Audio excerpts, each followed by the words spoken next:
pré-processamento de texto, essa parte de pré-processamento é bastante importante, né? Muito dos resultados que a gente encontra de texto, né, o resultado, né, a performance e a qualidade do resultado altera muito dependendo de como que a gente faz o pré-processamento. Né? Muitas das vezes, se a gente olhar os classificadores, né, não dá tanta diferença de um classificador para outro, mas a gente vê grande diferença quando a gente altera o pré-processamento. Né? Então, a gente conhecer os dados e pré-processar os dados é bastante importante em texto. Vocês estão vendo aqui meus slides, né? Tá tudo certo aqui, né? Sim, professor. Tá. Então, aqui o desafio é trabalhar com dados não estruturados, né? E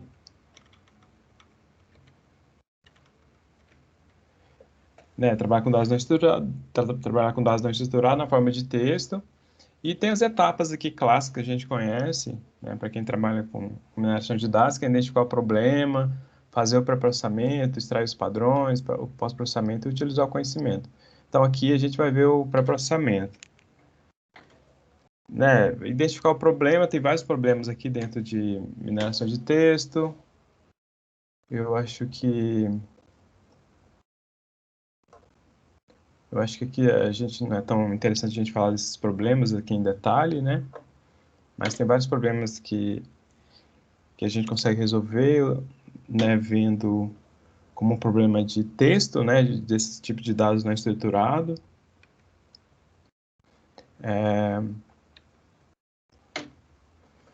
Então, aqui no pré-processamento, né, independente daqueles problemas que eu listei, né, deixa eu voltar aqui um pouquinho, problema de classificação de texto, sumarização, que é encontrar uma versão curta dos textos, análise de sentimento, né, classificar a polaridade do sentimento do texto, similaridade semântica, porque eu quero determinar o quanto um documento é similar ao outro, extração de relação, né, a relação semântica entre documentos, principalmente para fazer organização, extrair entidade nomeada, que é extrair, marcar entidades do texto, né, link de entidade, parsing, resolução de correferência, recuperação de informação, extração de informação.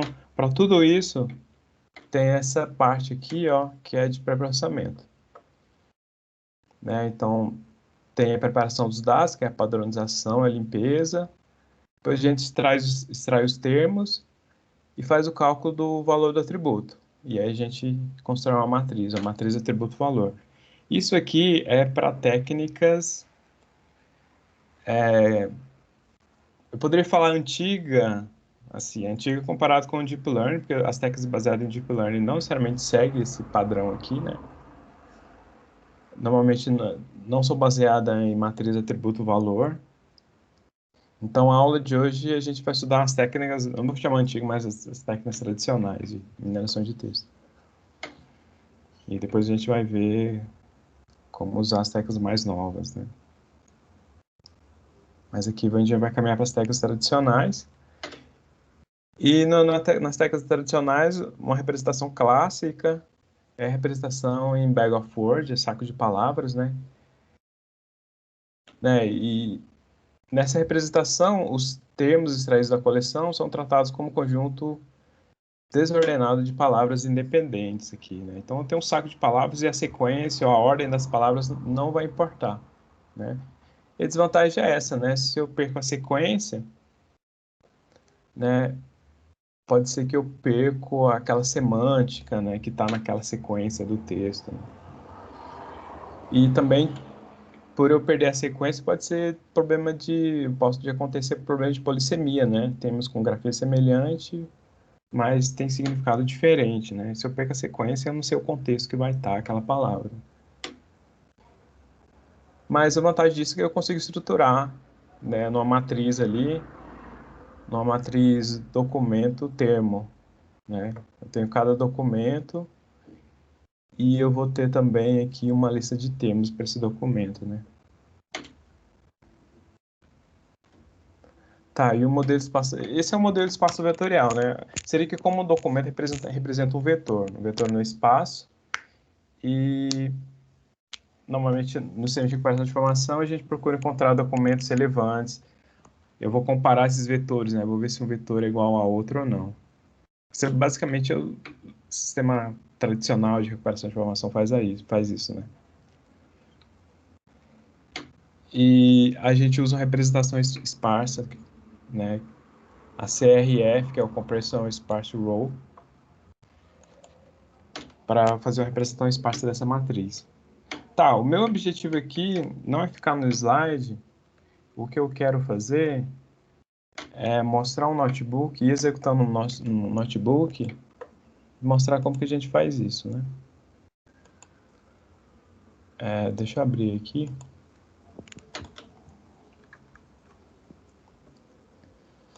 Tá, então eu tenho aqui, né, eu tenho os códigos que eu vou importar. E aqui eu tenho um corpus de vários textos, né?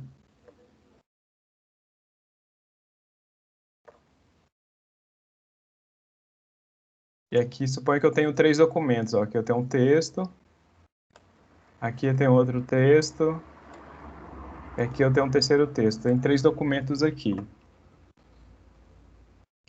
E a primeira tarefa que eu vou fazer vai ser limpar, né? Eu vou limpar porque eu vou seguir... Deixa eu avançar aqui um pouquinho para mostrar a ordem que eu vou fazer as coisas, né?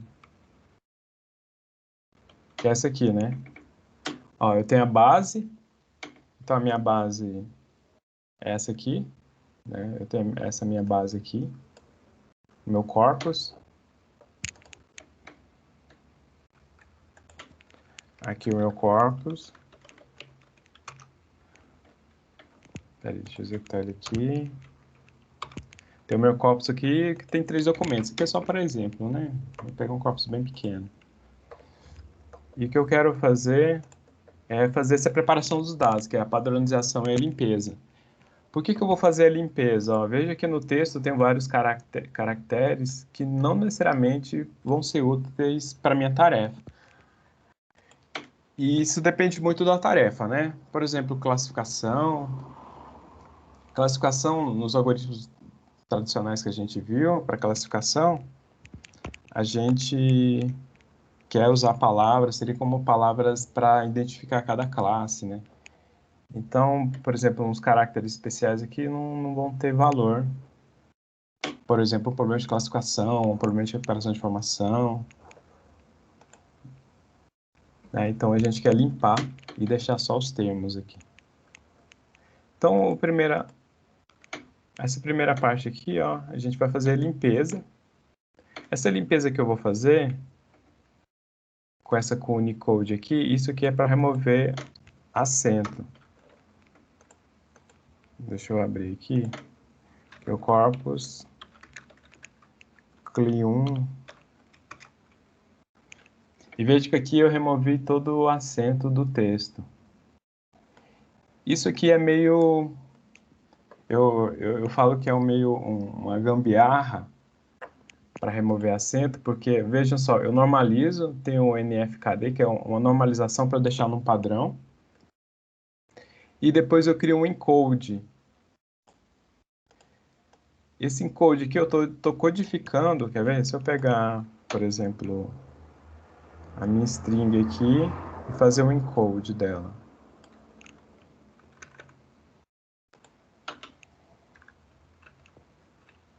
Se eu pegar uma string aqui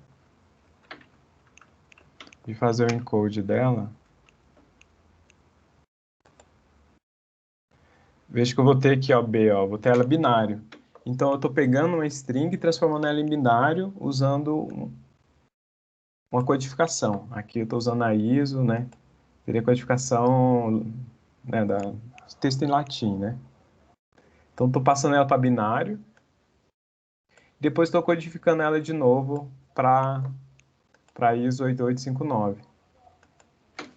Isso aqui eu estou fazendo isso para eu só pegar o termo mesmo o termo que eu quero sem um acento, né? Por exemplo, a gente sabe que no Unicode, deixa eu só abrir aqui um exemplo.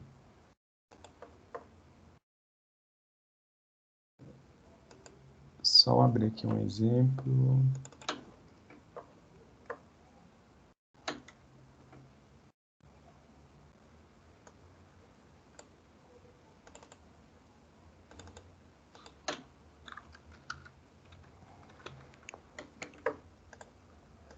Deixa eu pegar aqui esse exemplo aqui, né? Acho que já dá para a gente perceber. Nesse exemplo aqui, ó, eu tenho essa string aqui, que ela está codificada, né, no Unicode. Single char, eu posso dar print nela aqui.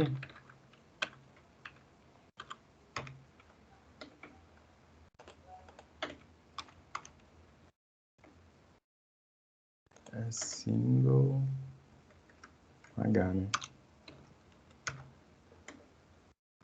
Aí eu posso dar um print aqui na mesma string.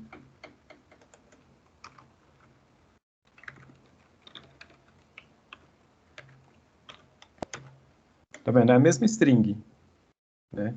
Só que aqui ela tem seria como a normalização dela, do NFKD, combinando com o acento. Então seria como se eu codificasse ela para binário e eu tiro essa parte aqui, ó, onde está o acento, né? Esse aqui é o padrão do Unicode. O Unicode tem toda uma tabela de codificação, né, de caractere para um código, né, um código específico.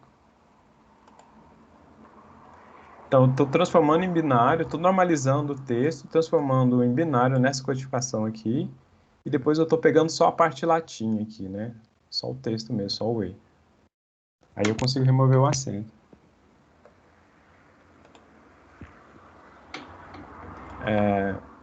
Vocês estão enxergando aqui o meu notebook? Tá tranquilo? Alguma dúvida? Só um feedback para ver como é que tá. Tranquilo, professor. Tá. Então, assim, em Python eu consigo fazer isso, né? Essa é uma forma de remover acento.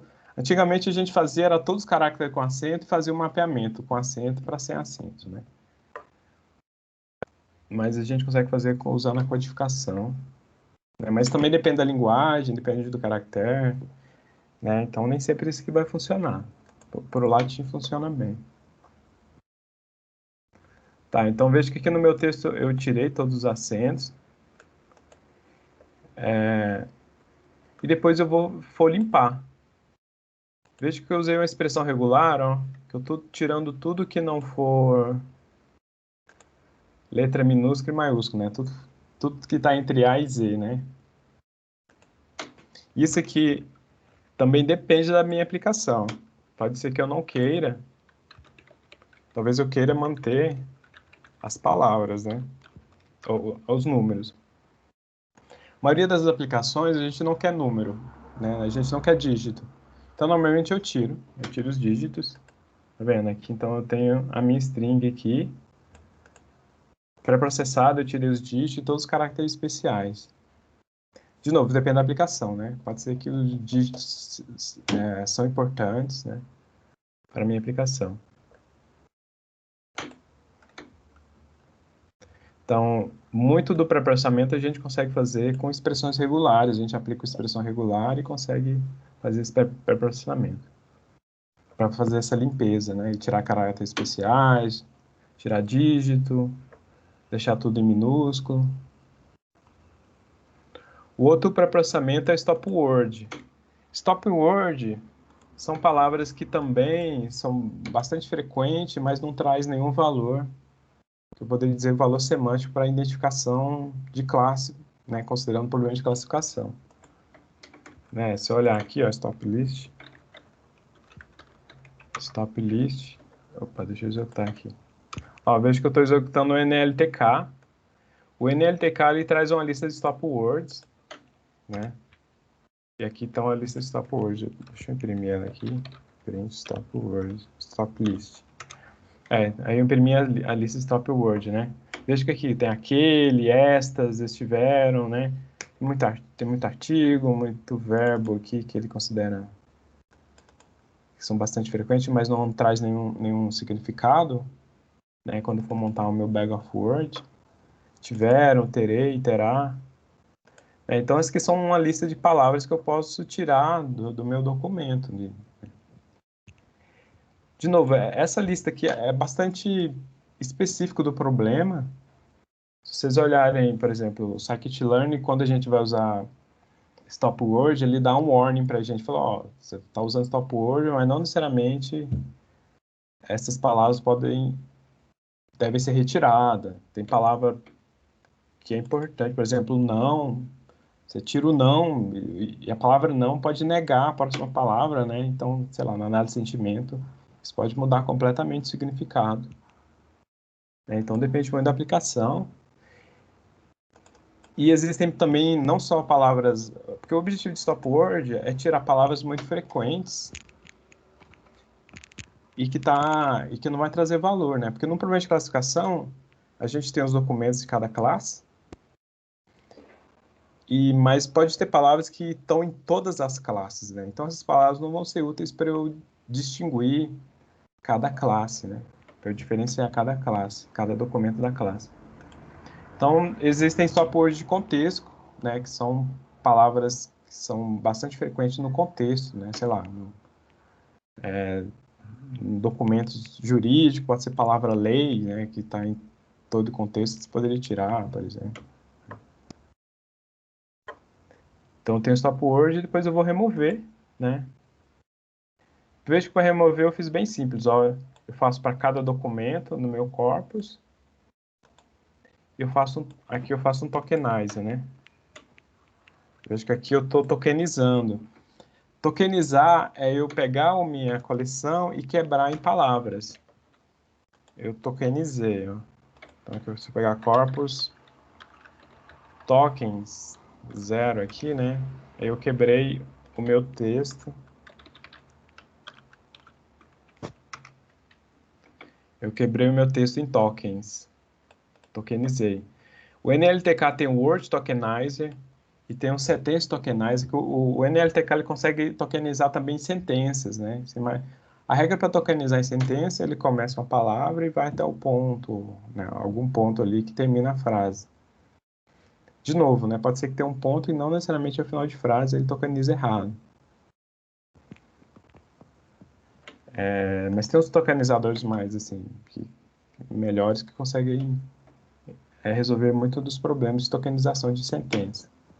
Mas aqui para Bag of Word a gente está querendo só tokenizar em palavras, né? Eu poderia usar o split também, que funciona muito bem do Python. Tokenizei e depois o que eu vou fazer é remover, ó, aqui, ó. Eu tenho a minha lista de tokens e para cada token eu vou ver se o token ele não está na stop list, a minha lista de stop word, né? E eu retorno minhas palavras, os meus documentos sem dar um print aqui no meu corpus stock. Então aqui está o meu documento sem a lista stop word. Né? Vejo que tá bem limpo agora, né? Eu tenho as palavras, tá vendo que eu tirei palavras que seriam stop word, né? Mas alguns artigos permaneceram artigo maiúsculo, tá vendo? Tá vendo que o artigo aqui tá em maiúsculo, ó, o A ele não tirou, porque tá maiúsculo. E na minha lista stop word tem A, mas tá em minúsculo, né? Então o que eu poderia fazer é deixar tudo minúsculo, né? Aqui no meu, quando eu for remover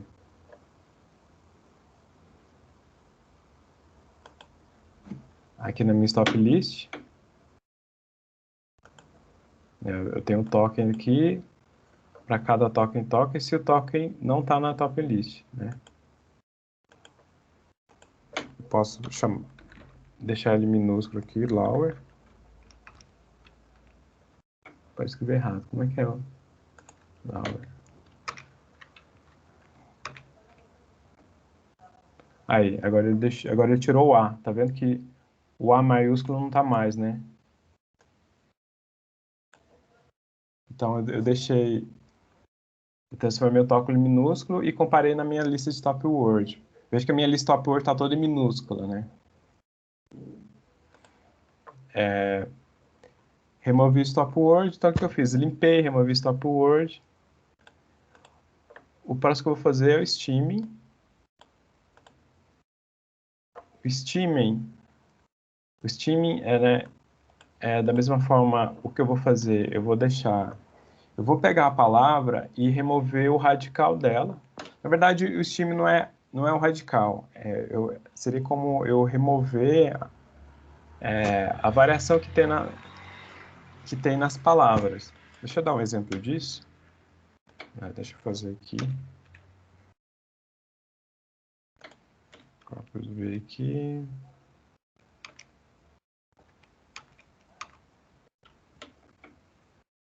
O que está dando errado aqui? Tem um B aqui que não existe.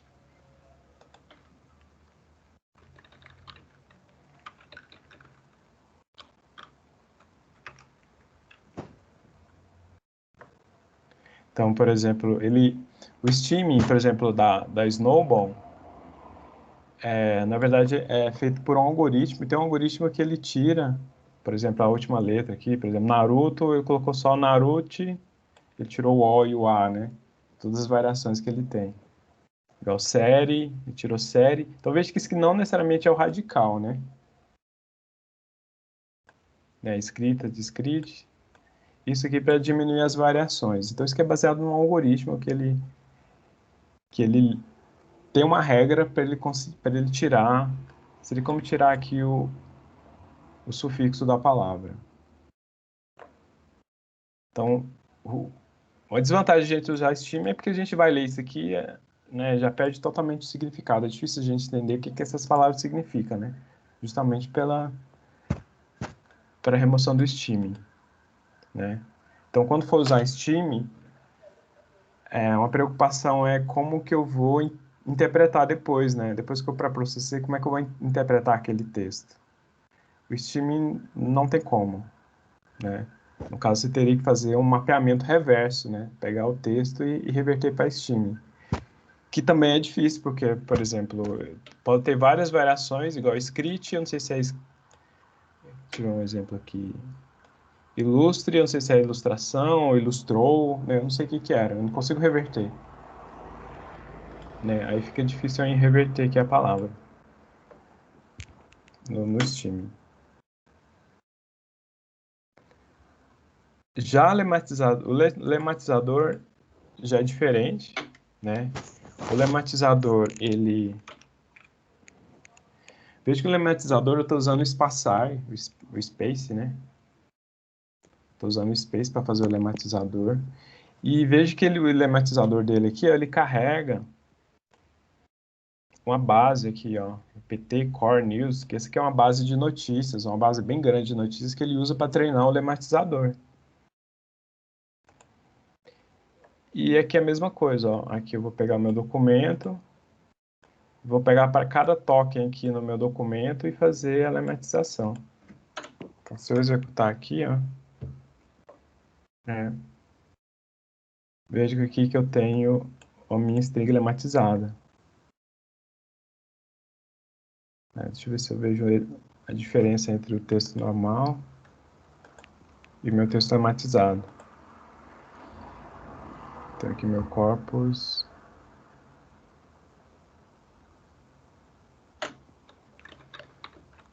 Corpus tokens 2, né? Dá um print aqui.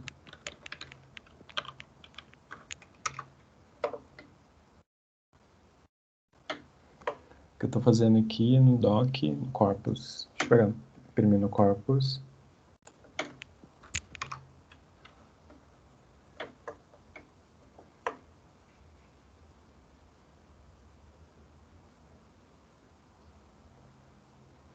Ó, veja que, por exemplo, ó, aqui tem Naruto, tem esse negócio estranho aqui. Porque eu estou pegando o corpus, essa base aqui tá... Eu não limpei ela, né? Só porque, por exemplo, o E ele transformou em ser. né? Umar, Ramon Umar. Tá vendo? Existem alguns erros aqui. Ó. Série. Deixa eu ver outra palavra que ele conseguiu lematizar bem.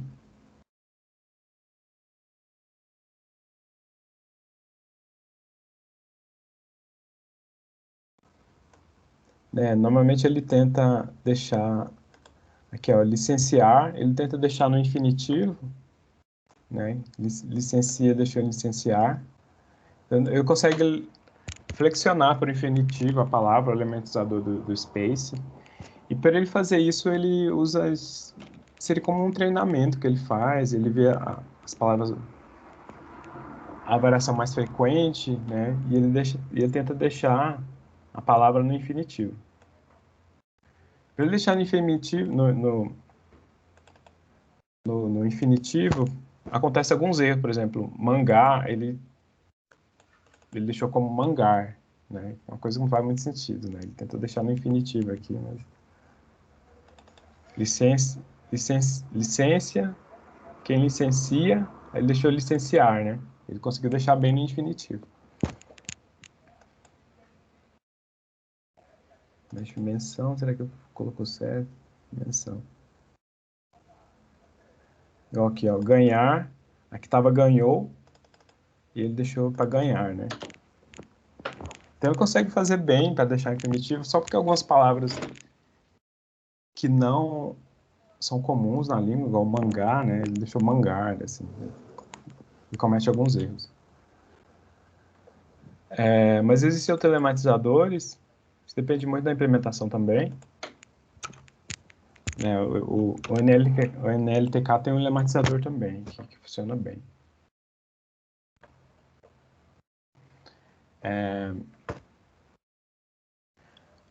O próximo passo é criar a matriz, né? Então, voltando aqui, né? Então eu preparei o texto, eu fiz a padronização, a limpeza, faço a extração dos termos aqui, que normalmente a gente faz com essa limpeza e com a tokenização, e vou criar a matriz, né? Eu vou calcular o valor do atributo também, que aqui eu vou explicar isso enquanto a gente cria a matriz, que eu vou usar o scikit-learn, que é uma ferramenta muito boa para a gente criar matrizes e executar esses algoritmos clássicos de aprendizagem de máquina. Né? Quando a gente for executar, quando a gente for criar uma matriz de texto, no scikit-learn ele vai criar uma representação esparsa. Né? Quando a gente trabalha com documento, a gente sabe que né, a coleção é grande, muitas das vezes. Né, eu posso ter 20 mil documentos e 100 mil palavras, né, 50 mil palavras, por exemplo. 20 mil palavras, né? Então, é uma matriz, sei lá, 20 por 100 mil, né? 20 mil palavras por 100 mil documentos. Se eu for alocar tudo isso, uma matriz desse tamanho, eu vou ocupar muita memória, sendo que não é necessário. Um documento, né, ele pode ter 100 palavras das 20 mil existentes na coleção, né? Então, para eu representar aquela linha daquele documento, eu não precisaria alocar 20 mil posições, eu poderia alocar só 100 posições que são referentes às palavras que tem naquele documento. Então, para trabalhar com texto, a gente trabalha com representação esparsa. Quando vocês estudaram a estrutura de dados, vocês estudaram a representação esparsa, né? Alocar matriz esparsa. Eu acredito que a representação que vocês viram foi uma representação, né, de lista de adjacência, ou uma representação baseada em... Né, a maioria das vezes a gente vê representação baseada em lista. Só que o scikit-learn, ele usa outras representações. Eu vou só mostrar aqui o número de representações que tem. Sparse Matrix Sklearn.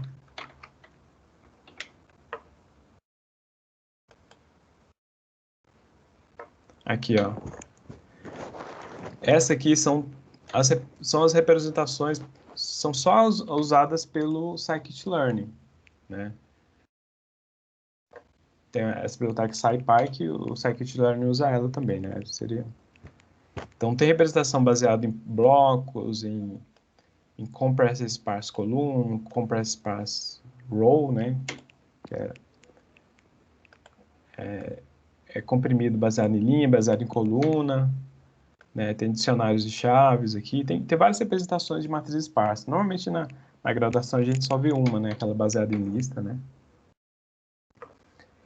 Mas a representação que eu quero destacar é essa CSR, que é Compressed Sparse Row, que é a representação que o Scikit-Learn usa, né? Então, quando você lê um texto e jogar para o Scikit-Learn, né, e muitas das bibliotecas Python estão usando essa representação, ela vai retornar para você uma matriz esparsa no formato CSR.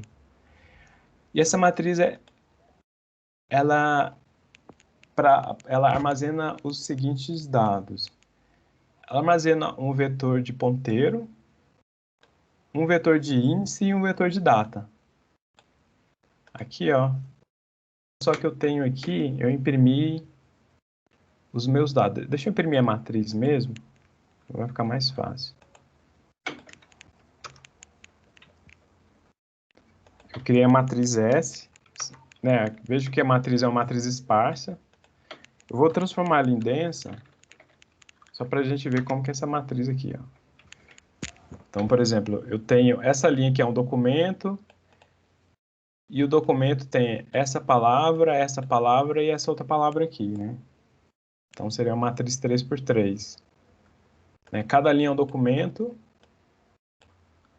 e cada coluna é uma palavra. E cada valor aqui seria como a frequência da palavra no documento.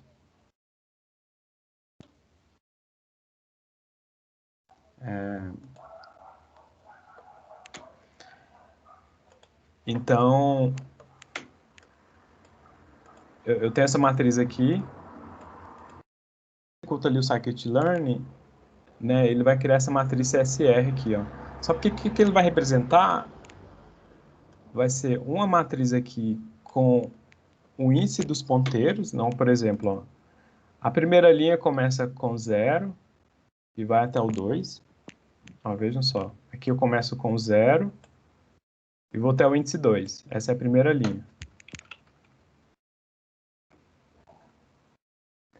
Aí depois eu vou do 2 até o 3 para formar a segunda linha.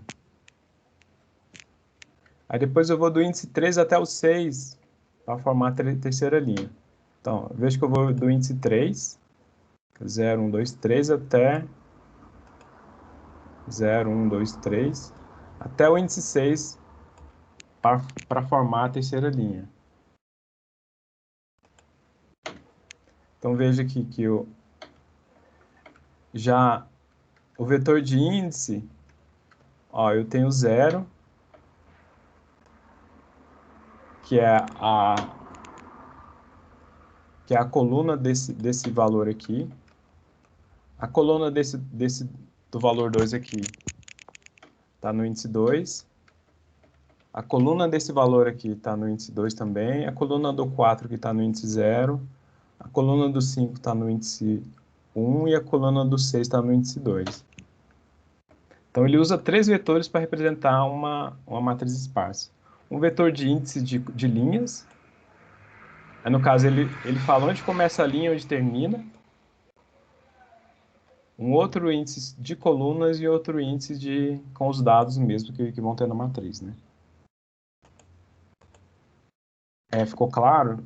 Vocês entenderam essa representação aqui do CSR? Alguém dá um feedback aí.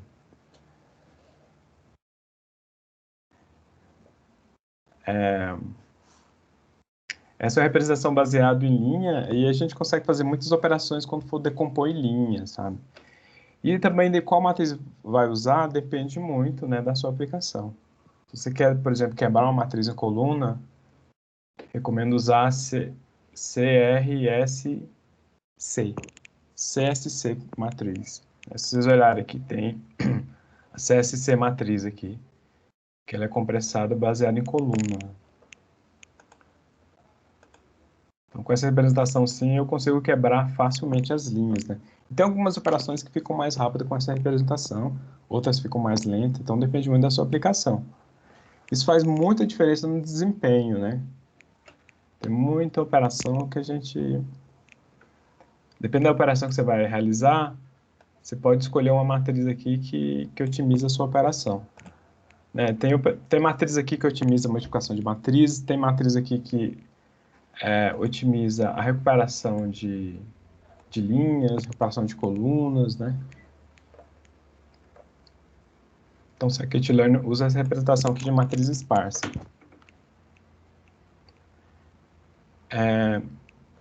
Uma vez eu tendo a representação, né, da matriz, eu vou criar a matriz aqui, né? E vou criar a matriz e eu vou calcular o peso de cada palavra aqui para ser cada valor dessa matriz. A forma tradicional é com a contagem de frequência da palavra. Eu vou fazer isso com Count Vectorizer, né? Eu simplesmente vou contar a frequência das palavras, né? Deixa eu abrir aqui no slide, eu acho que eu tenho isso detalhado aqui. Deixa eu ver. Das frequências. Sim, eu tenho aqui a frequência dos termos, que a gente chama de TF, que é simplesmente eu vou calcular a frequência, né? Existe uma forma também que é a representação binária, vai ser 1 ou 0 se o termo ocorre ou não no documento. Tem um TF ajustado, que é o número de palavras, a frequência dividida pelo número de palavras do documento. Então, seria como eu não vou normalizar, né? O número da frequência dividido pelo número de palavras do documento. Isso que é importante, esse TF ajustado aqui, quando a gente trabalha com documentos muito grandes, né? Eu tenho documentos pequenos, documentos muito grandes. E quando o documento é muito grande, ele pode influenciar muito no resultado, né? Em contrapartida dos documentos pequenos. Aí eu posso ajustar, posso normalizar, né? Então, eu posso pegar a frequência dividida pelo número de palavras no documento. Posso mudar a escala para a escala logarítmica, ou calcular a frequência prevenindo bias de documentos longos, né? Com muitos termos. Nesse caso aqui também, eu posso ter um documento com muito termo repetido. Eu posso diminuir isso calculando, né, pegar a frequência e dividido pelo aquele termo com maior número, com frequência máxima, né? Isso aqui também pode ser importante para, né, se eu tenho documentos ali, muitas vezes a gente baixa documentos na internet e tem palavras-chave ali, sei lá, que é usado no cabeçalho, que são frequentes ali, muito frequentes, e a gente pode diminuir esse bias, né? Outra ponderação de peso é a Inverse Document Frequency. Nesse caso aqui, a gente vai reduzir o peso dos termos que ocorrem muito frequente na coleção do documento e aumenta o peso dos termos que ocorrem raramente, né? Então, a gente sabe que são muito frequentes na coleção. Então, por exemplo, se eu estou fazendo uma tarefa de classificação, esses termos muito frequentes não vão trazer valor para os meus algoritmos, né? O que eu quero é palavras que consigam distinguir as classes, né? Então, se eu tenho uma palavra que ocorre em todas as classes, essas palavras não vão ser relevantes, né? Então, eu tenho que dar um peso baixo para essas palavras que ocorrem em todos os documentos, em todas as classes, né? Então, o que eu vou fazer? Eu vou calcular o log, o número de documentos dividido pela... Veja que esse D aqui, ó, é o número de documentos onde tem esse termo, né? Então, aqui eu vou ver... Aqui eu estou calculando a frequência do termo na coleção, não no documento em si, mas na coleção inteira, né? Então, eu vou pegar o número de documento total dividido pelo número de vezes que aquele documento ocorre nos documentos, né? Aí eu vou dar um peso baseado na frequência do documento em toda a coleção.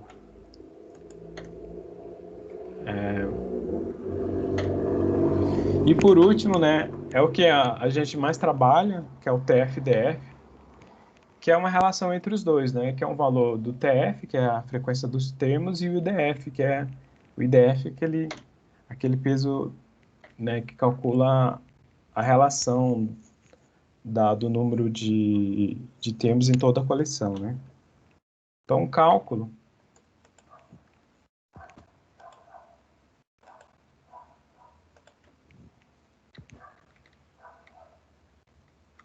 Eu não coloquei o do TF, eu não coloquei do TF-DF. Mas é simplesmente a relação do TF vezes o IDF, né? O IDF está aqui, né? O IDF é o N dividido pelo 1 mais o número de vezes que o termo ocorre nos documentos. Esse é o IDF. E o TF, que seria uma relação da frequência dos termos, né? Então, eu tenho um empoderamento aqui entre a frequência do termo no documento e o IDF, que é um peso aqui da relação do termo em toda a coleção, né? Então, aqui eu olho como o termo está no documento e aqui, né, no IDF, eu olho como o termo está em toda a coleção. Então, o valor alto de TF-DF é alcançado por um termo muito frequente em um dado documento e, ao mesmo tempo, ele tem uma baixa frequência no documento em toda a coleção. Então, esses pesos eles filtram termos comuns, né? Então, eu tenho um valor TF-DF bom se eu tenho um termo muito frequente, só porque ele não ocorre em vários documentos, né? Então, o TF-DF acaba sendo ideal para a gente, para muitas das aplicações que a gente quer, né? Voltando aqui para o notebook. Usando o Count Vectorizer, eu consigo simplesmente contar. Eu simplesmente faço uma contagem aqui das minhas palavras, né? Simplesmente faço uma contagem. Aí, se eu olhar aqui, eu tenho... Deixa eu carregar aqui. Aqui eu tenho a minha matriz, né? Eu tenho a minha matriz de frequências aqui que eu consigo trabalhar nela. Eu posso também, que, por exemplo, eu consigo pegar no Count Vectorizer, eu posso pegar os nomes, fraction names,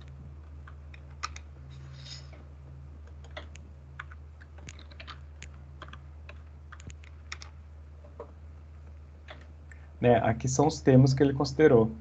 Aqui são, tá vendo? Esse aqui é uma palavra porque eu não limpei, né? Eu não fiz a limpeza do texto, eu só peguei o corpus sem limpar.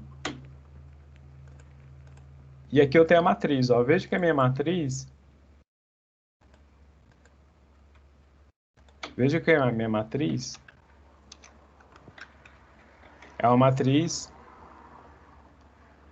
CSR, que é um Compressed Sparse Row, que é uma matriz naquele formato lá, né? É uma matriz naquele formato com índice, com ponteiros de coluna e ponteiros de linha, né? Então, se eu quiser pegar uma posição aqui 0, 0, você dá um print nessa matriz, né?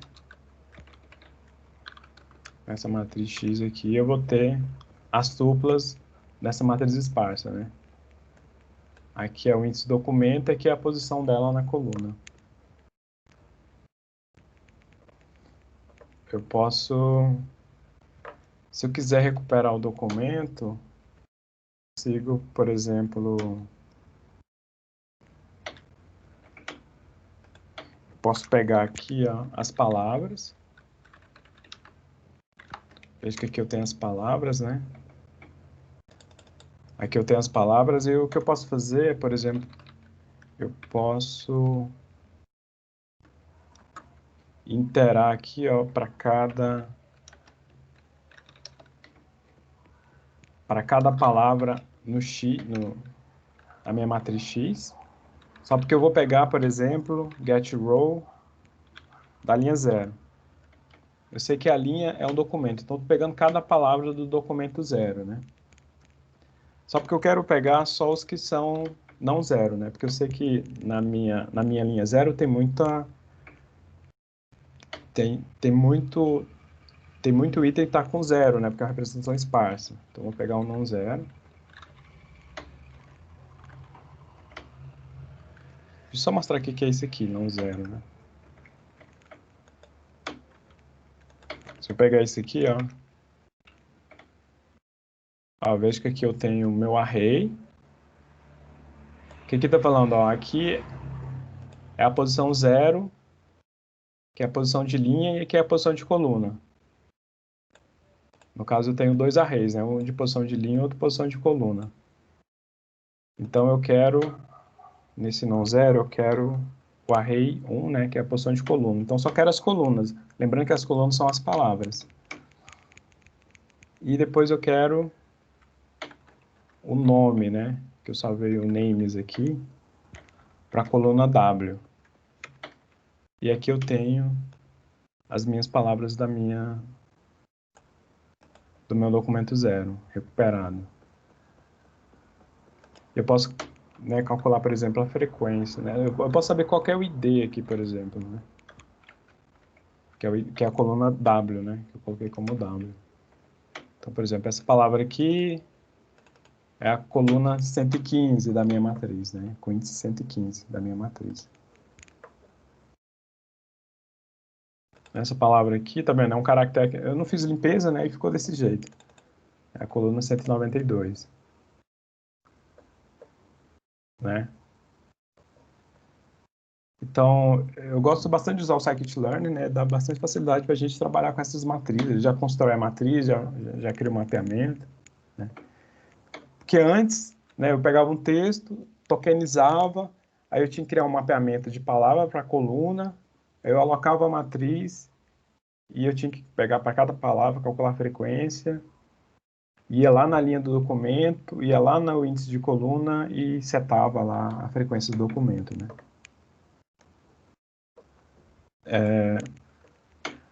O Scikit-Learn também tem um TF-DF, né, que é a mesma coisa, só que aí ele calcula, né, o valor de... Aí ele já faz o cálculo do TF-DF para a gente, né? Vou dar um print aqui. 3x2 aqui. Vou pegar só a coluna 0.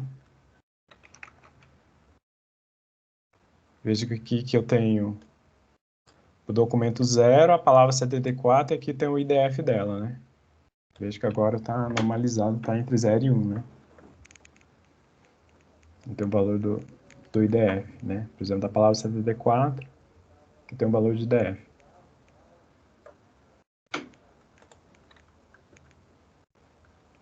E outra representação é o hash vectorizer. É uma matriz de hash, né? Deixa eu dar um print nela aqui. Olha, veja que essa matriz de hash, ela tem 3 documentos e 10.000 colunas. Alguém sabe me dizer por que tem 10.000 colunas?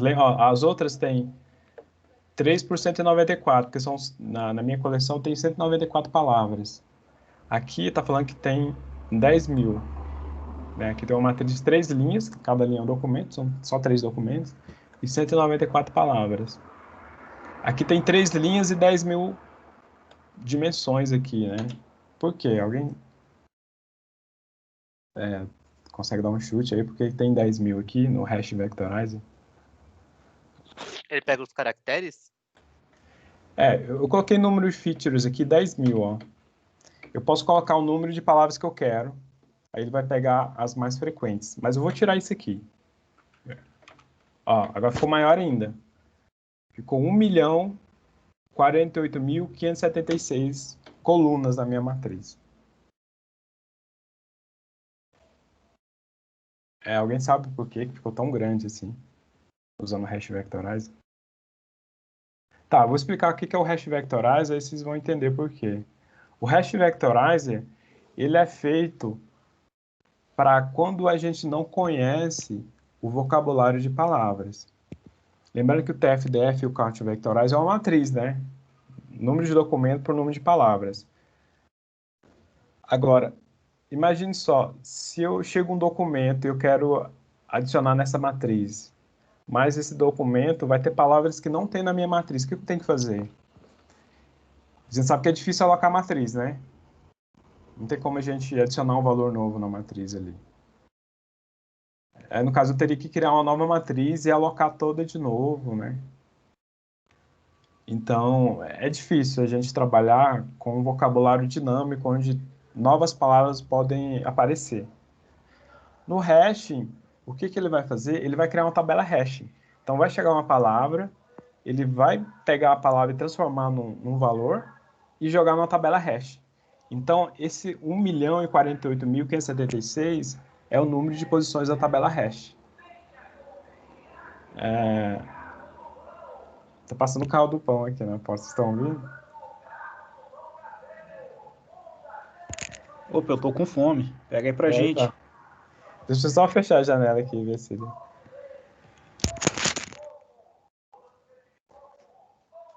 Mas agora que falou, deu uma água na boca. Ah, não, um pãozinho assim saindo do forno é bom, né? Você passa a Nossa, manteiga ali, então... assim, no forno agora, assim, na situação atual do clima de Brasília, eu trocaria fácil por um sorvete. Mas eu não consigo negar, não. É muito bom. Ah, tem o carro do picolé também. Às vezes ele passa. É, sim, sim, sim, sim. Aí eu tô aceitando fácil, levando o carrinho. Eu fechei a janela aqui e abafa o som um pouco, mas apesar do calor, vai me matar aqui daqui a pouco. Boa sorte. Tá, mas assim, o hash, ele vai criar uma tabela hash. Para cada documento vai ter uma tabela hash. Então ele vai pegar uma palavra, transformar no código hash e jogar na tabela. Aí ele vai ver na tabela, né, e na tabela ele vai armazenar a frequência. Aí ele vai ver aquele hash e aí ele vai somar a frequência. Então tem 1.048.576 posições na minha tabela hash. Para cada um para um código, né, na minha tabela hash, né? Então o que pode... Então a vantagem disso é porque eu não preciso saber qual é o vocabulário. Eu simplesmente pego a palavra, transformo num código e jogo na hash, na tabela hash. Qual que é a desvantagem disso? Vocês conseguem imaginar? Quando a gente fala hash, lembra colisão, né? Podem vir duas palavras e ele pode gerar o mesmo código e acontecer colisão.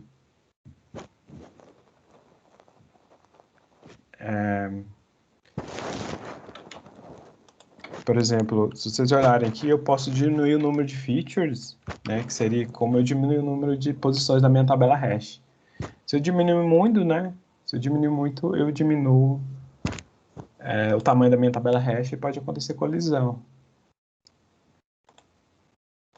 Ou pode ser que uma palavra, né, ela pode ter o mesmo código que uma outra palavra e ir para a mesma posição na tabela hash, né? Então, o problema disso aqui é acontecer colisão, né? E a grande vantagem é porque eu consigo processar documentos em fluxo, né? Eu consigo também, se eu tiver questões de memória, se eu tiver pouca memória para alocar todas as palavras do vocabulário, eu posso diminuir o número de features e eu posso executar, né, um grande volume de documentos com, né, com um vocabulário infinito usando essa estrutura aqui de hash. E outra desvantagem é que eu não consigo fazer a volta, né? Que, por exemplo, eu não sei, uma vez que eu criei a matriz, eu dou a matriz de hash, eu não sei quais palavras estão lá. Porque cada coluna é um código hash, não é uma palavra, é um código hash. Então, por exemplo, se eu chamar essa função aqui, ó, que é getFeaturesName,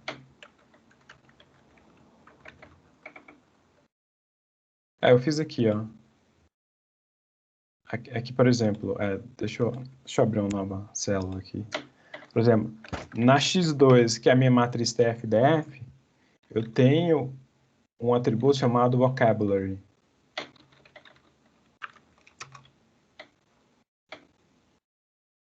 Não abriu aqui. Desculpa, é no Vectorizer, né? Não é na matriz, não. No TF-DF, no Vectorizer eu tenho vocabulary, tá vendo? Então aqui eu tenho vocabulário, então, tipo, a palavra Naruto é a posição 115 da matriz. Então, existe né, um mapeamento de coluna para palavra, né? Já no meu hash vectorizer, ó, veja que deu erro. Ó. Não existe, não existe vocabulário, não existe um mapeamento de coluna para palavra, porque simplesmente né, ele não é feito para isso, né? Simplesmente cada coluna é um código hash. Né? Ficaram claro aqui o hash vectorizer? Então a vantagem dele é quando você está fazendo processamento stream de documentos, toda hora está chegando um documento novo, você não sabe se tem palavras novas, né? Você não conhece o vocabulário, você pode usar um hash vectorizer. Ou talvez você tem pouca memória, se você quer diminuir o número de features aqui, né? Não quer sofrer com colisão.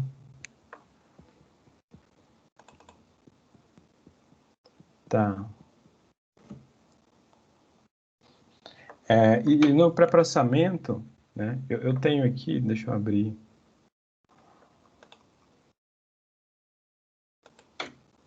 A gente... Tudo que eu falei, a gente consegue construir... Deixa eu abrir aqui o mesmo teste mais.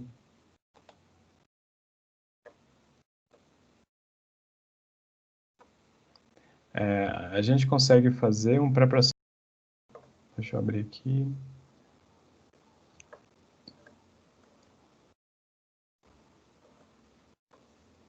Steam.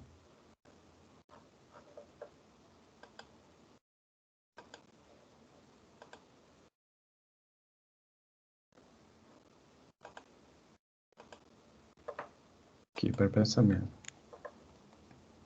Normalmente eu faço uma classe para remover stop words, um transformer, né? Aí eu faço um transformer só para remover stop word. Eu faço um transformer só para fazer cleaner e um transformer só para fazer steamer.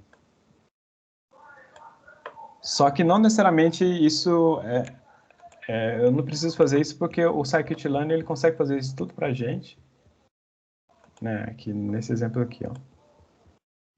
Eu vou mostrar como que a gente consegue fazer tudo isso usando o scikit-learn. Aqui eu vou usar como exemplo a base 20 Newsgroups, que é uma base de notícias. Ela tem 20 categorias. Aqui eu vou pegar só 4, porque se eu carregar tudo vai demorar muito para executar, né? Então eu peguei a categoria ateísmo, religião, aqui tal religião, gráfico e ciência espacial. Aqui eu vou carregar a base. Veja que aqui eu consigo dividir ela em treino e teste, né? Ela já vem dividida. E uma dica aqui da 20 Newsgroups, vocês tiram header, footers e quotes, porque é uma base de e-mails, então tem headers assim, que faz muita diferença. O header já tem a dica da classe, então se você rodar se remover o header, vai dar uma acurácia muito boa, se você for fazer classificação com essa base aqui. Né? Então tem que remover para ser justo. Usar só os textos mesmo. Então aqui eu carreguei a base, né? Então aqui, por exemplo, aqui se eu pegar news groups train, o data, se pegar só news group train aqui, tá toda a coleção. Isso aqui é um dicionário, que eu tenho, por exemplo, data, que são os textos mesmo, né? Data 0. Tá vendo? Aqui é um exemplo de um documento, né? Esse data aqui é um atributo com os textos mesmo, né? As strings, a lista de strings. Aqui é uma lista de strings. Se eu pegar aqui o data, deixa eu pegar o tamanho disso. Eu vi que eu tenho 2034 documentos aqui no treino. E no teste, deixa eu ver quantos que tem. Tem 1353 documentos no teste. Eu tenho também os rótulos, né?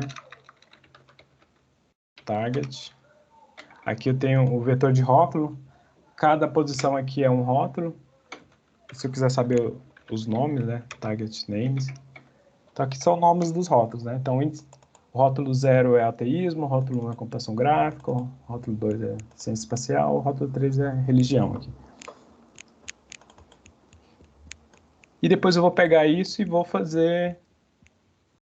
Eu vou construir a minha matriz TF-DF. Vamos trabalhar com a TF-DF. A gente viu que a gente pode trabalhar com a hash, pode trabalhar com a de contagem simples, só conta a frequência, mas vamos... A gente já sabe que fazer TF-DF acaba sendo melhor para muitos casos. Né? E para eu executar o TF-DF, eu passo os dados aqui, o data, chamo o fit transform e executo aqui, né? Então aqui tem 2034 documentos por 26.879 colunas, né? Então, esse número de colunas aqui é o número de palavras, então tem 26.879 palavras. E no teste tem 1.353 documentos com 21.544 palavras, né? Tá, vamos limpar. Eu vou mostrar como eu poderia pegar esse vetor aqui e executar aquelas funções que eu mostrei anteriormente, fazer cada passo. Mas o que eu quero mostrar para vocês é que dá para fazer isso direto no scikit-learn, né? Normalmente eu sempre mostrei como fazer separado. Ó, vamos pegar os dados, vamos limpar, vamos tirar acento, vamos tirar caráter especial, e ia limpando, ia normalizando, e depois jogava aqui no TFDF do scikit-learn. Mas a gente consegue fazer dentro do scikit-learn mesmo e eu vi que acaba ficando bem mais rápido, né? No scikit-learn, a gente consegue fazer, por exemplo, a gente consegue fazer o tokenizer dentro, né? Aqui tem um TFDF Vectorizer, e ele tem um parâmetro que tokenizer. Eu posso criar um tokenizer e passar para ele. Então, veja que eu passo um tokenizer. Aí, o que eu fiz? Eu tokenizo, né? Eu criei uma classe tokenizer. Aí, eu tenho que chamar um call, né? Eu tenho que criar um método call aqui para a classe utilizar. E aqui eu faço a tokenização no init. Né? Eu crio o objeto aqui. E aqui eu faço a tokenização. Né? Veja que eu criei a tokenização aqui, né? Faço a tokenização. E eu também lematizo. Então, aqui eu estou fazendo a tokenização e a lematização. Deixa eu executar aqui.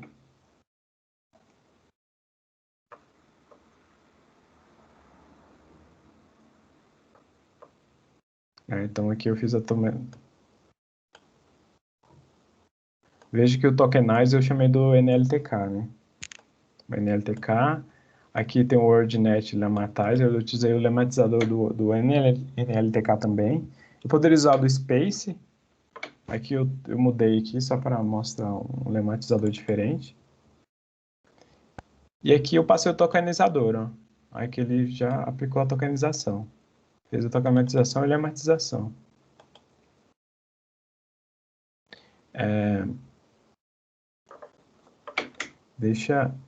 Eu vou só mostrar aqui o que a gente tem no TFDF. Se a gente abrir aqui, ó, sklearn,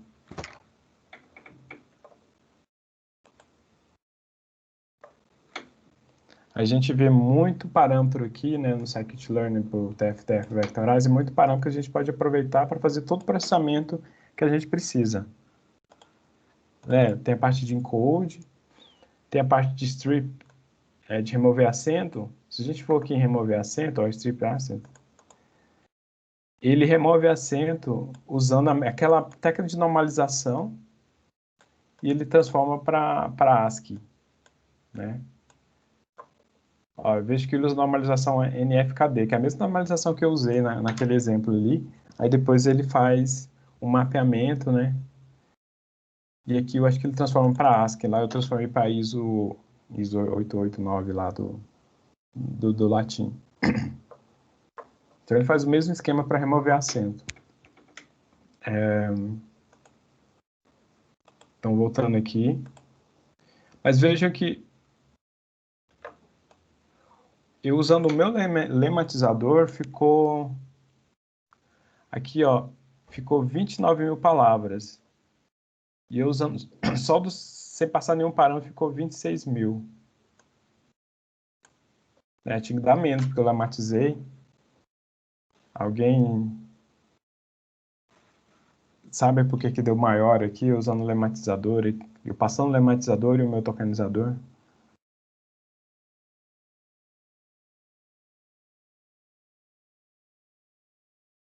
Alguém tem uma sugestão? Aconteceu isso porque eu estou usando o meu tokenizador. O tokenizador do scikit-learn, ele tokeniza melhor E ele remove palavras, ele já tokeniza, ele já verifica se o token é muito pequeno, então se for menor que um caractere, ele já tira. O tokenizador aqui do scikit-learn. O meu não, o meu só tokeniza e lematiza. Ele não está fazendo nenhum tipo de tarefa, né? Então, acabou ficando mais termos do que eu simplesmente usar TF-TF vectorize sem nenhum parâmetro, né? Que é o tokenizador padrão do scikit-learn. O que eu posso fazer é remover stop words. Né, um próximo passo. Veja que aqui, ó, eu vou mudar o meu tokenizador, eu vou deixar ele mais... Vou colocar mais coisa no meu tokenizador. Aí que eu escrevi um método tokenizer, Steam Tokenizer. Né, e aqui, ó, quando eu for tokenizar, eu vou retirar, eu vou substituir tudo que não for caráter de A, Z maiúsculo, de A, Z minúsculo, e dígito. Aqui eu decidi deixar os dígitos. Vamos deixar os dígitos aqui, por enquanto. Né? Tudo que não for isso, eu vou substituir por espaço. Estou usando expressão regular. E depois, o que eu vou fazer? Tudo que for dígito, ó, se token for dígito, eu vou colocar um caráter especial chamado esse caráter aqui. Né? Vou deixar esse caráter especial para representar tudo que for número. Né? E depois eu vou fazer steaming. Steaming aqui eu vou usar o algoritmo do Porter para fazer steaming para cada palavra aqui na minha lista de palavras. E além disso, eu vou fazer stop word. Vejam só que aqui eu tenho a minha lista de stop word. Essa stop word, né, aqui em inglês, que é a minha lista de stop word do NLTK. E vejo que eu estou tokenizando a minha lista de stop word. Isso que é importante também, isso que dá muita confusão. Muita ferramenta de processamento em texto, primeiro ela tokeniza, depois tira stop word. Só porque aqui eu além de tokenizar, eu estou tokenizando, estou limpando, né? Estou transformando em minúsculo, estou tirando dígito, estou tirando acento. E se a minha lista stop word também eu não fiz esse pré-processamento, aí vai dar diferente. Né? Então, isso dá muita confusão, mas muitas das vezes a gente tem que pré-processar a própria lista de stop word. Né? Então, é o que eu estou fazendo. Estou aplicando o mesmo pré-processamento na minha lista stop word. Porque aí depois eu vou comparar. Né? Porque essas ferramentas de pré-processamento de texto, primeiro ela tokeniza, depois ela tira stop word. Né? Então, aqui, ó. E o scikit-learn, ela já me oferece um parâmetro para eu passar uma lista stop word. Então, aqui eu já estou passando na minha lista stop word, ele mesmo vai retirar do jeito dele.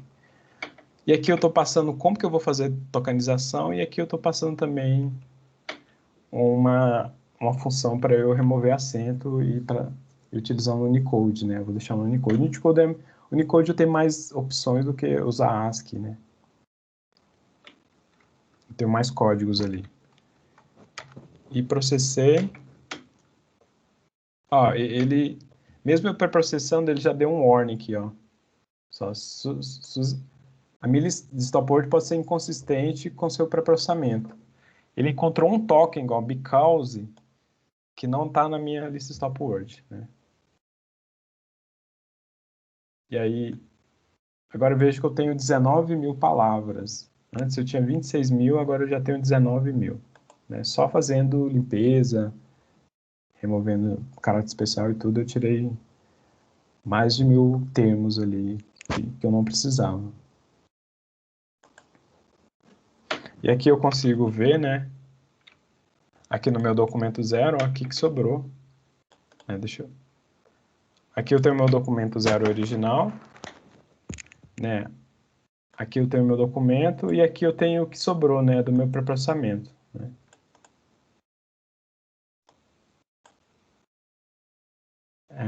Veja contrário, ó, que é not, that, if, que not, only save, model, map, igual, if, or, your, ele tirou, né? Esse aqui é stop word.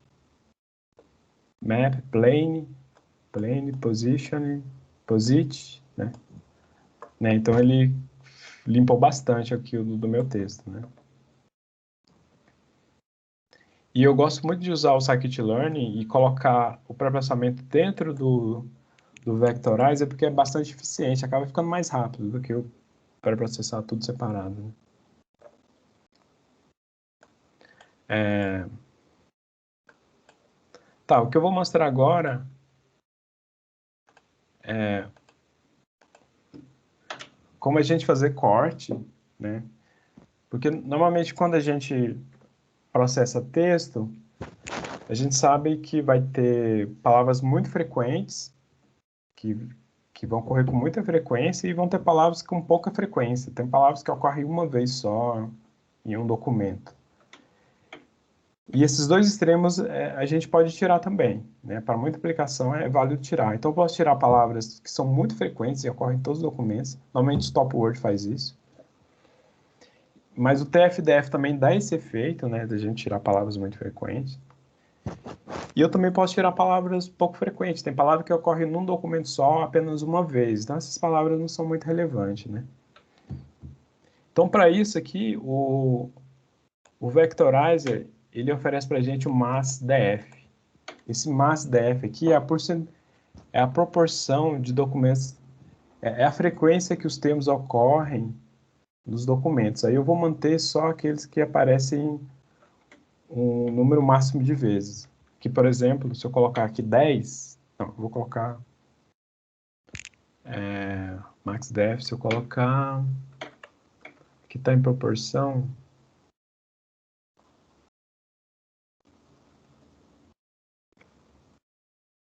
se eu colocar 0.20 aqui, eu estou falando, ó, eu quero manter só os documentos que aparecem, só as palavras que aparecem mais de 20% de vezes. Que aparecem em 20% dos documentos, né? Em pelo menos 20% dos documentos. Deixa eu executar aqui. Se eu colocar eu quero falar, ó, eu vou tirar aqui só para mostrar a diferença que dá, né? Eu executei sem o MaxDF. Veja que eu estou só removendo Stop Word e fazendo tokenização, né? Deu 19.078. Se eu colocar MaxDF aqui, por exemplo, 0.9,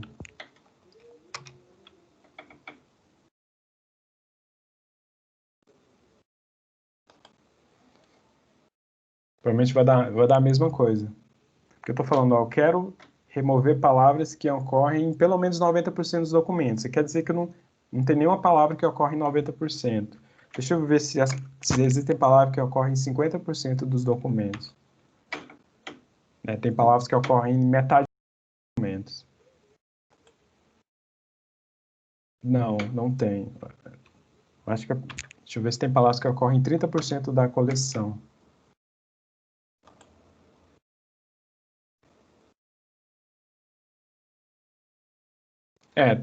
Parece que tem uma palavra que estava 78, então tem uma palavra que ocorre mais de 30%. Se eu diminuir aqui, eu quero remover palavras que ocorrem em 20% da coleção. 0.2 aqui.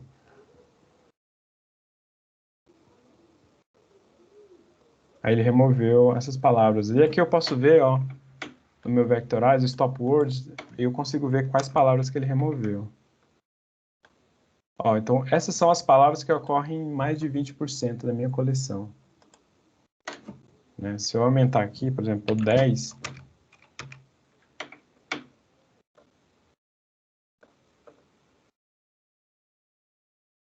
vejo que aumentou bastante o número de palavras que são frequentes em 10% da coleção, né? Mas se eu deixar alguma coisa assim, 30%,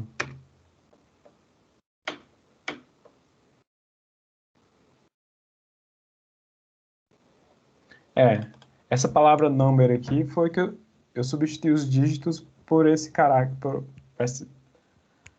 essa palavra aqui, né? Então, eu sei que os dígitos ocorrem em mais de 30% da coleção, né? Aí eu posso remover essa palavra. Então, eu consigo remover a partir do maxDF.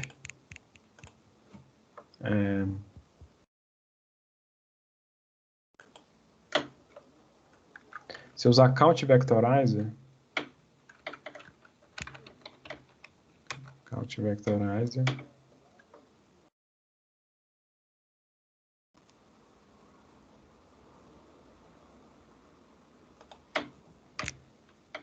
se eu usar o Count Vectorizer, eu vou ter o mesmo efeito. Tranquilo aí, pessoal? Dúvidas até aqui?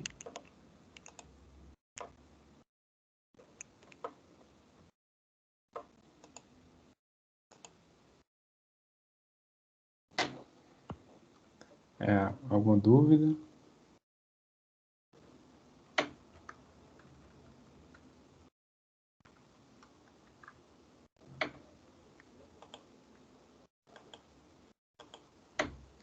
Tá, continuando aqui, eu tenho o MinDF.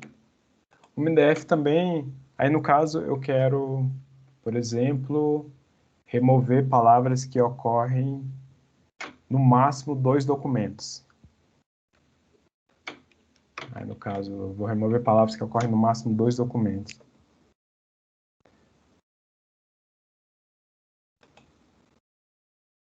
Aí no caso eu tinha 19.000 palavras, sobrou 8.000. Então, mais de 10.000 palavras ocorrem em apenas 2 documentos só, nessa coleção.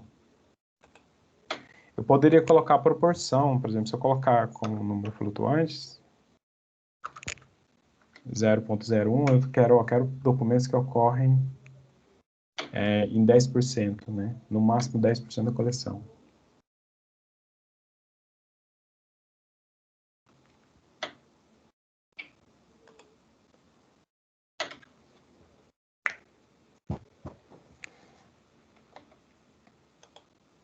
Mas no MinDF, normalmente, é melhor a gente colocar a quantidade. Eu quero palavras que ocorrem em 2 documentos, né? No mínimo 2 documentos, ou palavras que ocorrem no mínimo 10 documentos. Vou remover todas as palavras que ocorrem no mínimo 10 documentos.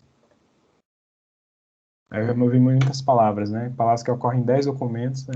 São muitas palavras que eu acabei removendo. Vou colocar palavras que ocorrem em um documento apenas.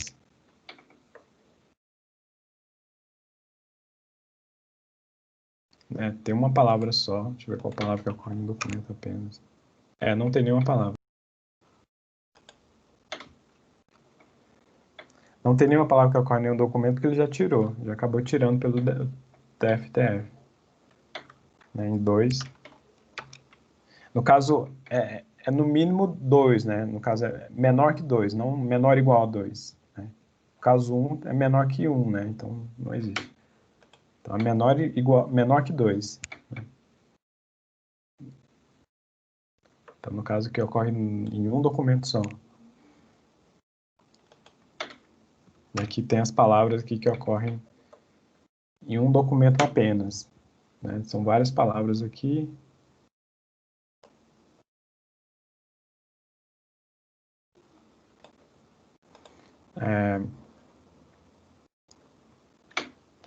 Tá, então eu consigo fazer toda essa limpeza, eu consigo fazer steaming, consigo fazer lematização, remover caracteres especiais, fazer a limpeza. Consigo fazer tudo isso direto aqui no meu Vectorizer. Aí o que eu vou mostrar agora é um pipeline. Uma forma fácil de eu fazer isso, usando o scikit-learn e variando os parâmetros, né? Então, só para finalizar, eu vou criar o grid search. O grid search, à medida que eu vou executando, eu vou explicar como que ele vai funcionar. Eu vou criar um pipeline e aqui eu vou usar um classificador. Aqui eu escolhi o Stochastic Gradient Descendant. É um classificador, pode ser qualquer classificador, eu posso alterar aqui um classificador. Escolhi o SGD que ele é mais rápido, né? Ele é estocástico, então ele pega uma amostra do documento, processa, então ele não processa tudo de uma vez e com várias interações, né? Ele acaba ficando mais rápido. E aqui criei um pipeline. Esse pipeline aqui é uma ordem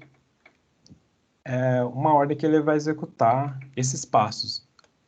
Cada tupla aqui é um passo. Então, primeiro ele vai fazer um count vectorizer, então ele vai contar. Depois ele vai fazer um transformer do TF-DF. Eu poderia simplesmente chamar TF-DF vectorizer. Existe o counter transformer, counter vectorizer, TF-DF transformer ou vectorizer. A diferença é que o vectorizer ele transforma em matriz e o transformer ele pega a matriz e transforma ela, né? A diferença aqui está no detalhe. E depois eu vou jogar para o classificador. Eu criei o pipeline. Aí depois eu vou criar os parâmetros. E aqui, ó, esse aqui é o padrão do scikit-learn. Eu vou colocar vect. Por que eu coloquei vect? Porque eu tô referenciando eu estou referenciando a essa linha aqui do meu pipeline, a essa classe aqui que foi instanciada, e essa classe tem um conjunto de parâmetros dela. Então, eu chamo ela e eu dou 2 underline para eu separar, e aqui eu chamo um parâmetro do meu count vectorize. A gente viu que tem o mass.df, né?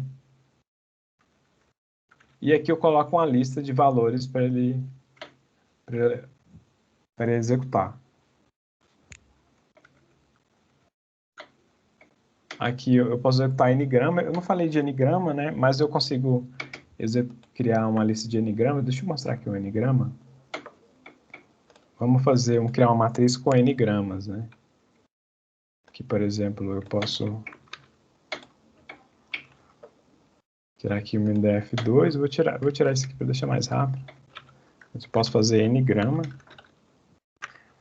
E eu quero manter 1 grama e 2 gramas aqui, por exemplo. Peraí, eu botei errado o parâmetro. É n-gram sem...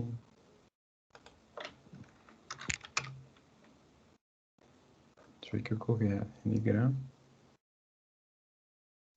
range. N-gram range. Aqui.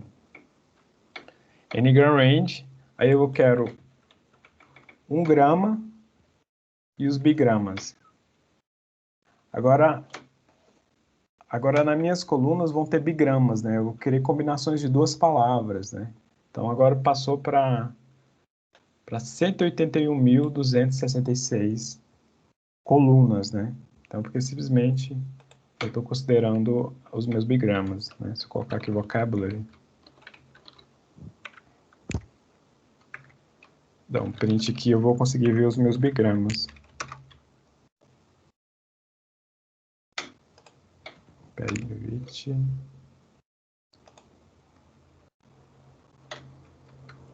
Vocabulary. Tem 181 mil para eu mostrar aqui no meu... Isso aqui é uma lista. Esse vocábulo é uma chave. A chave são as palavras, né? Não é um valor, não é uma lista, é um dicionário. Né? Mas tem 180 mil palavras e ficou muito grande de eu imprimir aqui. Então tá, então eu criei o pipeline, vou fazer o count, vou fazer o TF-DF, depois vou rodar um classificador. E aqui são os parâmetros, né? Aqui eu coloco o nome que eu defini aqui no pipeline, dou 2 underscore e aqui eu coloco o parâmetro que eu quero alterar. E aqui são os valores que ele vai variar quando ele fazer a busca no grid, né? Então, por exemplo, no TF-DF, existem 2 normalizações, a L1 e L2, é o que eu posso variar também. E aqui são parâmetros do meu classificador. Aqui é o meu classificador e aqui são os parâmetros. O número máximo de interação, o alfa, a penalidade, o número máximo de interação. Espera aí, que eu coloquei 2 máximos de interação 2 vezes aqui. Deixa eu apagar um aqui. Então, aqui são os parâmetros do meu classificador. E aqui o scoring, eu falo, ó, calcula para mim a acurácia, o F1 micro, o F1 macro e o F1 com peso, né? Ponderado. E aqui eu chamo o grid search. Aí aqui o grid search eu vou passar o pipeline, eu vou passar todos os parâmetros que ele vai variar, o número de jobs aqui, que vai ser o número de core que ele vai alocar, verbose, né? Para ele me mostrar a mensagem. Aqui, ó, return train score. Porque aí o grid search ele vai executar o pipeline e ele vai calcular, né, o score para teste, só porque ele também pode calcular o score para treino. Não faz muito sentido calcular o score para treino, né? Veja só, eu vou treinar, depois eu vou calcular no própria base de treino, né? Não faz muito sentido, então eu coloco false. E aqui eu passo a lista de score, e aqui eu passo o refit. O refit vai ser como... porque quando eu faço o grid search, ele vai variar todos esses parâmetros e vai tentar encontrar aquele melhor conjunto de parâmetros e o melhor classificador. Parâmetro do pré-processamento, né, qual que é a melhor combinação de parâmetros com o melhor resultado. Só porque o que ele vai usar como melhor resultado vai ser baseado no refit. Então, ele vai encontrar o melhor F1 macro. Então, eu vou falar para ele, ó, faz refit com F1 macro. Então, encontra para mim aquilo com o melhor F1 macro, né? E aqui no fit, ó, eu vou passar os dados. E aqui eu passo os rótulos, né? E vou mandar executar. Aí está executando.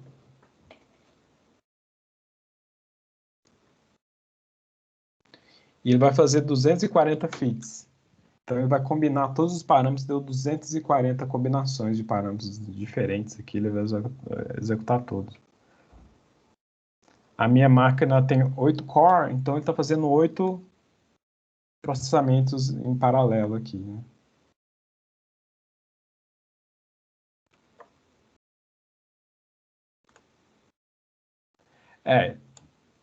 Na verdade, existem 48 candidatos. Na verdade, combinando os parâmetros, deu 48. Dá 240 fits é porque ele está fazendo validação cruzada. E aqui eu não coloquei quantos fold eu quero. Eu acho que o padrão dele é 5. Ele vai fazer 5 fold. 5 fold cross validation. Quando eu falo validação cruzada, essas coisas, já viu isso, né, Vinícius? Será que o Vinícius está aí ainda? Tô aqui. Já viram, né, validação cruzada, essas coisas? Já vimos. Tá. Então é isso aqui. Ele gerou 48 combinações de parâmetros. E 5, né? 5 vezes 48 dá 240.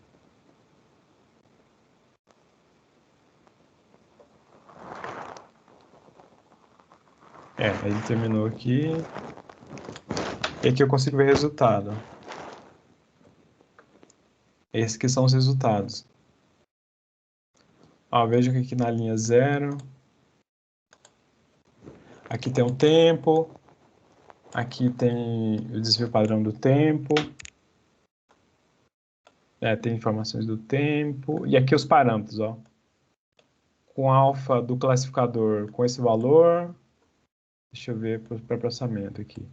Que o TF-DF usando normalização L1, usando aqui o max-DF de 0.5, eu tive uma acurácia. Ó, aqui, tá vendo? Eu tenho o resultado para o split 0. Aqui dos folds, né? Aqui ele criou 5 folds, eu poderia colocar 10. Eu poderia mexer ali no parâmetro do grid search. Colocar 10. Split 0, split 1. É aqui min, né? A média. A média 0,83. Então teve uma acurácia de 0,83. Na média, né? Aqui o desvio padrão. E aqui o rank. Então, esse aqui foi o melhor resultado. O rank foi 1. Melhor resultado baseando no F1 macro, né? Que eu coloquei refit para F1 macro. E aqui, ó, eu posso fazer no grid search, pegar o melhor estimador e o melhor score, né? Executando aqui. Então, o melhor aqui foi fazer o Count Vectorizer com master def de 0.5, usando a normalização L1 no TF-DF, e os parâmetros do classificador, né? Alfa 1 elevado a menos 6 e 20 iterações no máximo. Aí eu consegui 0,82 de acurácia. Então ele executou várias combinações de parâmetros e tudo. E conseguiu esses resultados aqui.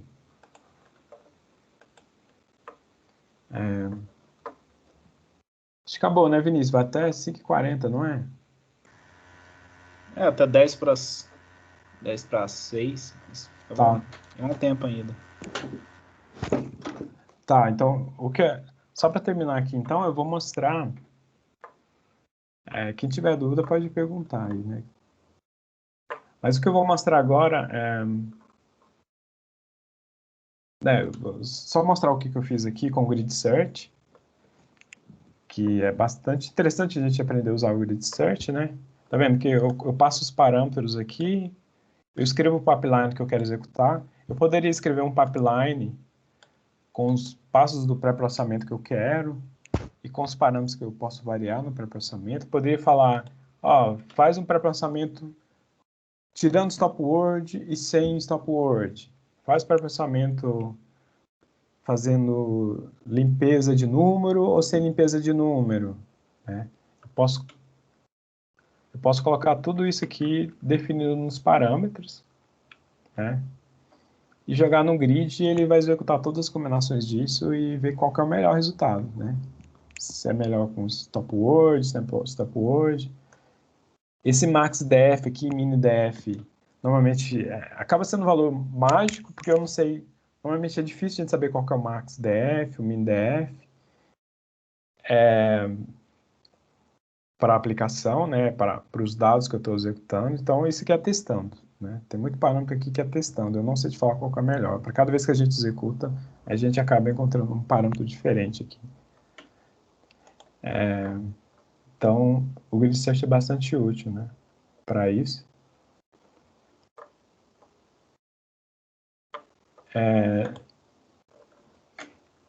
E o que eu quero mostrar é uma classe que eu fiz. Na verdade, eu encontrei que muita gente tá fazendo assim, que é fazer uma forma de a gente variar os classificadores, né? Porque, por exemplo, deixa eu voltar aqui um pouquinho.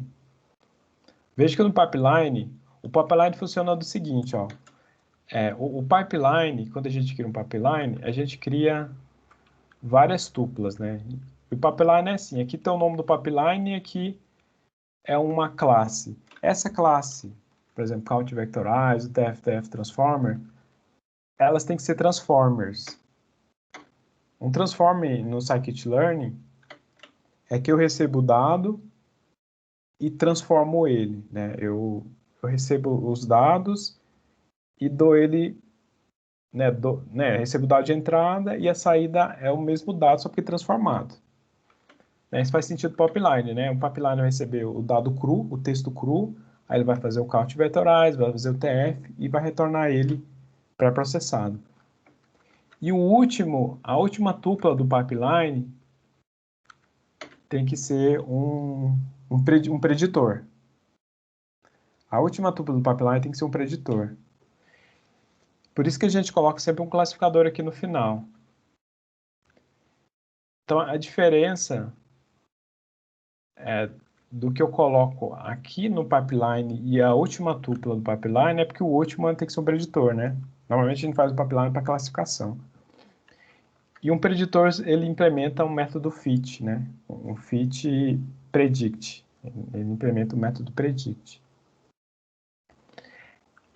O problema está quando eu quero colocar vários preditores. Imagina se eu quero variar entre diferentes classificadores. Eu quero ver qual vai ser o resultado de diferentes classificadores, né?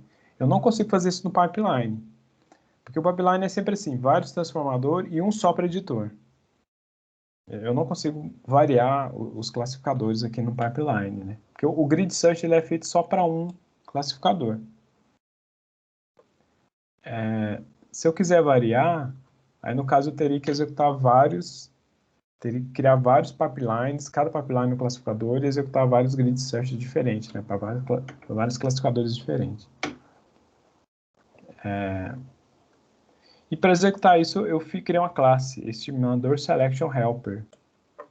Né? Deixa eu abrir ela aqui e mostrar o que eu fiz.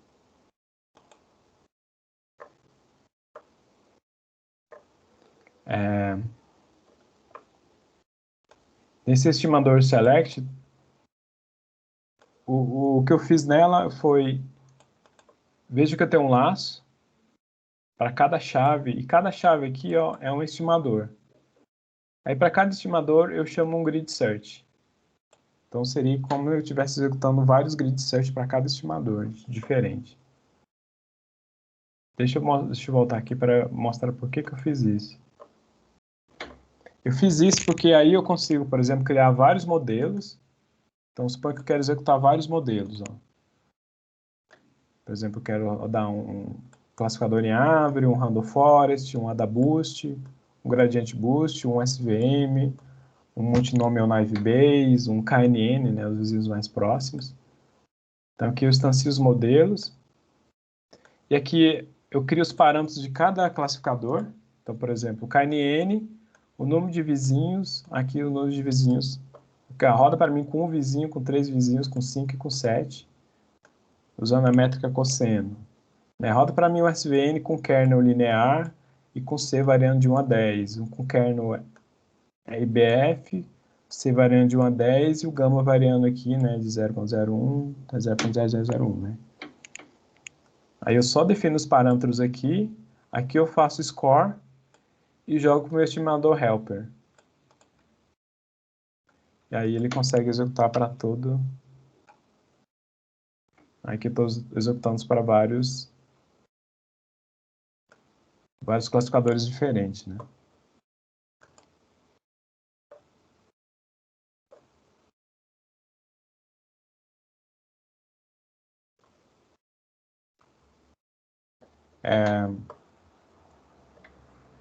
Aí o que eu quero propor de trabalho para a turma é evoluir esse estimador helper aqui que eu criei.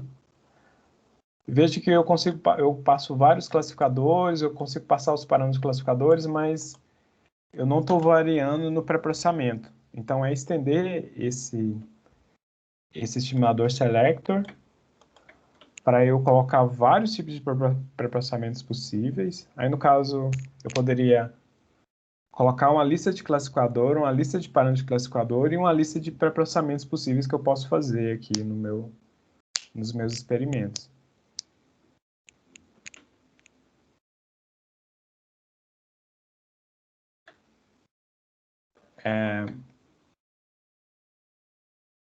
Ô, Vinícius. Opa, tô aqui. Como é que você deixou o trabalho para a semana? Para eles? Semana passada eu passei um probleminha lá no Kaggle sobre fazer previsão de atraso de voo, mas Tá. diretamente lá, né? E qual que é o prazo? Eu vi que você passou, mas eu esqueci. Qual que é o prazo? É 3 semanas. 3 semanas. Não, então vamos deixar isso aqui para depois, né? Esse trabalho aqui. Pode ir passando e só colocar o prazo para entregar depois, se já não quiser perder o fio da meada aí. Eu vou escrever direitinho o trabalho aqui e vou deixar no aprender. Mas o trabalho que eu quero é que vocês façam isso aqui, né? Fazer um pipeline de pré-processamento, mas estender ele para eu poder variar os pré-processamento e variar os classificadores, tudo no pipeline do scikit-learn, né? E gerar uma tabela com todos os resultados possíveis, né? Então, eu quero uma tabela falando, ó, usando esse classificador, com essa combinação de pré-processamento, eu tenho esse resultado.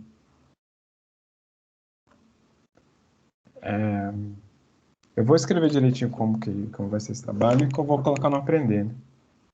Eu vou conversar com o Vinícius sobre o prazo, né? Para não conflitar com esse trabalho que vocês já estão fazendo. Mas é isso, dúvidas? né, alguém entenderam aqui? Por favor, façam perguntas.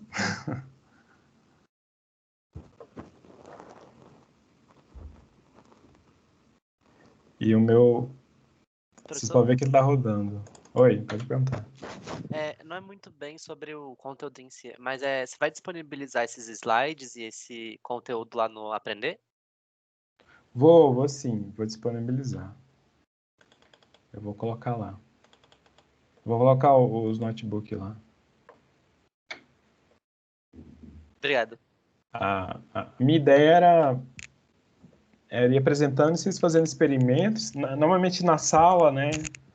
Eu dava esse notebook, vocês faziam junto, mas dessa vez só vou apresentar e passar um trabalho, né? Aí depois vocês consultam os notebooks para tirar dúvida.